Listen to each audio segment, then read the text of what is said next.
Welcome to Unit 6, entitled Monasticism, Following Jesus into a New Kind of Martyrdom. In this unit, we're going to see a number of themes come full circle. Now, I can't overemphasize how important the people of this unit are for the overall shape of Christianity for the next 1,300 years. And for that reason, this unit will have several components. There'll be a research element, a reading and quiz element, and a social experiment, which I'll talk more about later, which I think you'll both enjoy and find interesting. I hope at the end of this unit you'll have a much deeper appreciation for monks, nuns, and how they contributed to the history of Christianity and Western history.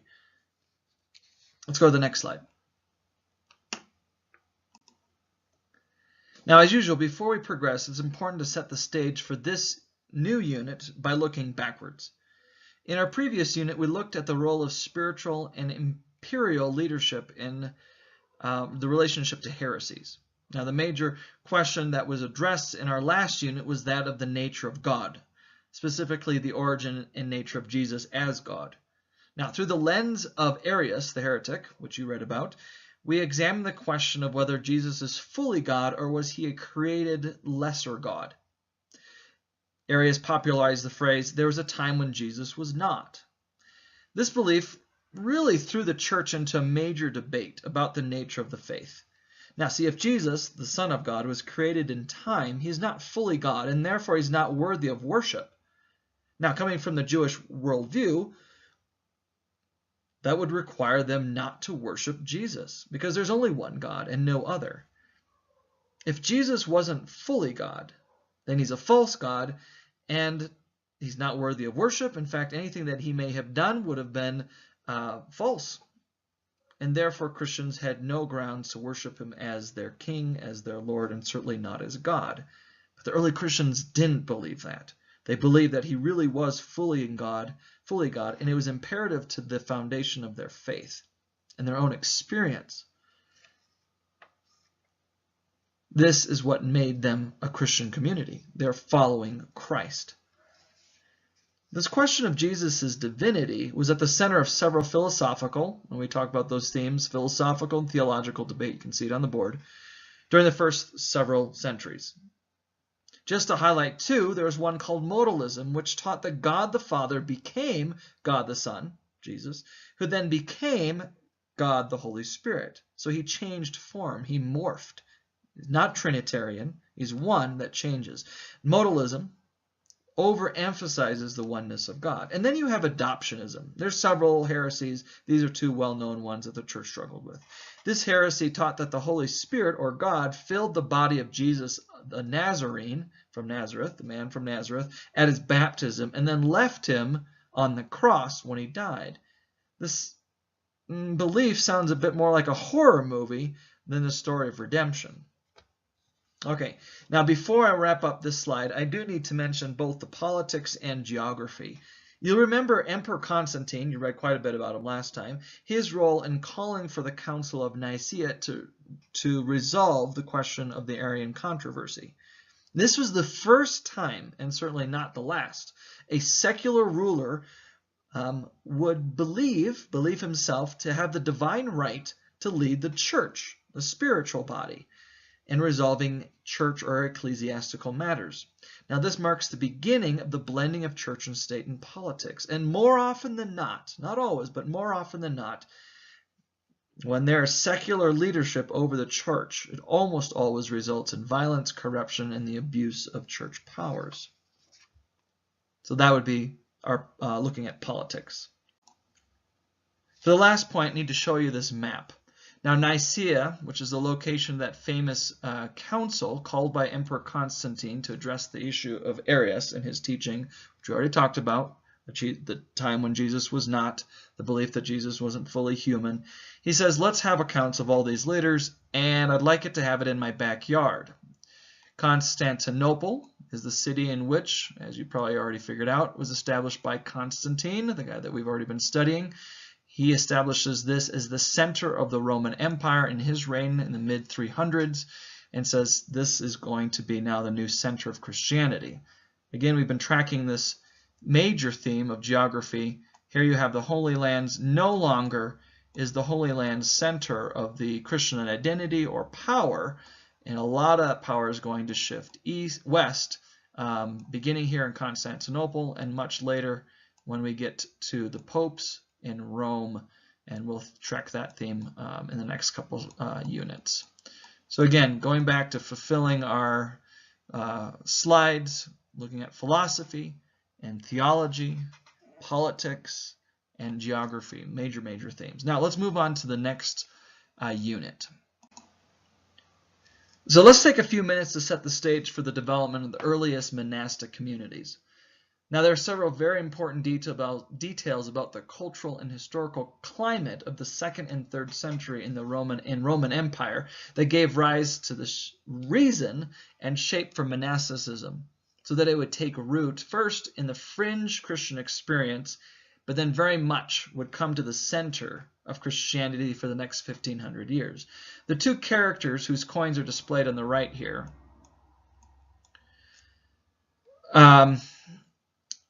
helped monasticism come to the scene during the 3rd century, and yet neither of these men were church leaders or particularly devoted to Jesus as their Lord. These two men did have something in common. It was the fact that they were both Roman emperors. Constantine the Great's contribution to monasticism was that he decreed in 313 that Christianity was now protected under Roman rule. One could be a Christian without fear of state-sanctioned persecution. Quite the incredible change in policy, given how just 10 years earlier Emperor Diocletian, in 303, established and institutionalized some of the most comprehensive and violent state-organized hunts for Christian leaders. Now, the second Roman ruler to contribute to this incredible shift in Roman state policy towards Christianity was Emperor Theodosius I. Following in the spirit of Constantine the Great, he made Christianity the official religion of the Roman Empire. Christians were no longer persecuted and considered a strange religious minority. Under his leadership, Christianity became the only religion that was permitted under Roman law. Now, the persecuted would become the persecutors. Major shift in 100 years, from 303 with Diocletian's persecution to about 380. Now that the Christianity becomes the only religion that can be practiced officially in the Roman Empire. This is a major problem for Christians that came to believe that at the core of the Christian identity was the belief that Christians are a persecuted minority who follow Jesus by picking up their cross and dying for their faith. Many devoted Christians came to believe that suffering was the key to holiness. The Apostle Peter's first epistle, chapter 4, verse 1, states this: "He who has suffered in the flesh is done with sin." Let me state that again. He who has suffered in the flesh is done with sin. But how is that possible, given that there's no longer any persecution? Suffering for Christ was no longer a given under this new policies. So what's a Christian going to do? Well, the answer then is monasticism. Monks and nuns develop out of this void of Christians, super Christians, who were persecuted, suffered for their faith. Now, there is so much that takes place in these early years of monasticism, but I want to highlight a couple major players that set the stage for the development of the monastic communities that we're going to study later. Abba Anthony was considered the father of monasticism. As a young man who had wealth and great education and all the prospects in the world, he decided to leave the city and go into the desert. Why? Because the city for him was a place of tremendous temptation, sexual immorality, greed, corruption. And that was all synonymous with the city life. So he decided, in the spirit of John the Baptist and of Jesus, to go into the desert. This would be a place of suffering. Now, he's not suffering for his faith because of state-governed or sanctioned persecution. He's willfully choosing to live an ascetic life. An ascetic life is a life of poverty, willful poverty, both physical and spiritual communal poverty. He didn't have a lot of food. As you can imagine, living in the desert, his clothes wore out. He lived in a cave. He was cold. There was physical suffering that was believed to be a place of purgation, a place where his sins would be dealt with. Now, there's a long story about monks like Abba Anthony confronting their own sins in the personified figures of demons. The demon of greed, the demon of pride, the demon of lust would come to them and tempt them in the desert, and they would have to wrestle, whether metaphorically speaking or probably for many of them was more symbolic than it was a physical wrestling, but it was a major part of their understanding of what they were doing in the desert was struggling with sin in the context of this void of the city life.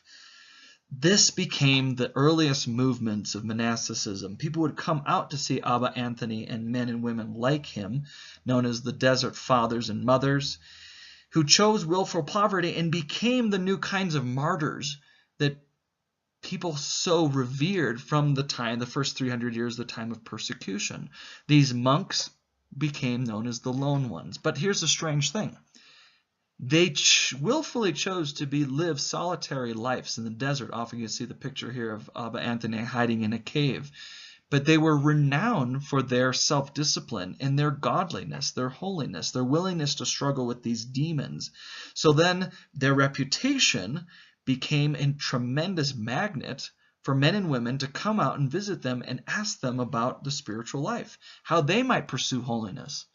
It is within that context of these men and women, godly men and women, going out into the desert, seeking solitude, that communities arose. The earliest communities gathered around these men and women who wanted solitude, but because of their spiritual magnetism and their leadership, because they had abandoned the sinful life, quote unquote, and gone into the desert to experience true intimacy with God, people wanted to know, how did they do it? What kind of experiences did they have with God while living like John the Baptist or Jesus, seeking God's day-to-day provision? These were important figures that established this new movement called monasticism. And all of a sudden, individuals were surrounded by communities on what to do. This would become a major question. What do we do with all these men and women who are seeking spiritual counsel and wanted to live with these alone ones known as the monks? So let's go to the next slide. So that establishes the cultural phenomenon, what was surrounding the two major figures that I want us to look at. So as we've done before, I'm going to give you an image and a clue, and you'll need to figure out who the character was, and then pick out some of the, as I'm going to indicate later, the themes, analyze the themes, and you're going to do your project, at least this part of the unit, on these two images. So if you wanted to pause it, here you go. First image, monasticism, is here, and the clue is stylites.